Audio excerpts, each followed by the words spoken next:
In today's video, I'm going to teach you how to add EMA in Thinkorswim. An EMA, or exponential moving average, is a popular indicator that reacts more quickly to recent price changes than a simple moving average. It's great for spotting momentum shifts and smoothing out noisy price action. I'll walk you through the exact path in Thinkorswim so you can get a moving average onto your chart right away and be ready to work with EMAs using the same workflow. First, open Thinkorswim and let it fully load. Give it a moment to sync your data so the charts and studies appear correctly. Once you're in, look along the top of the platform for the charts area. This is where you'll be doing most of your technical analysis. Click on Chart to bring up your active symbols price action.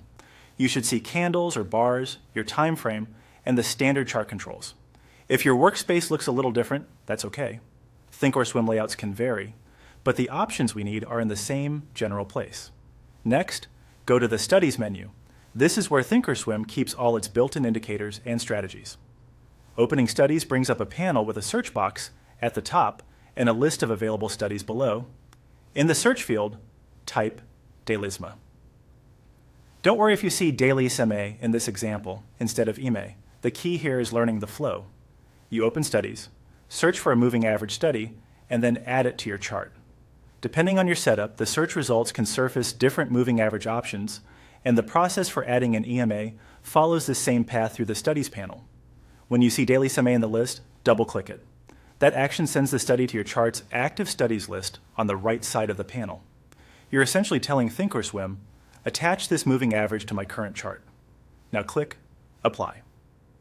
This previews the indicator on your chart without closing the window, so you can confirm it appears over your price bars. You should see a smooth line tracking the trend. If it's not immediately visible, make sure your price scale isn't compressed and that you're viewing enough candles. Finally, click OK to close the Studies panel and lock in the change. Your moving average is now part of the chart layout.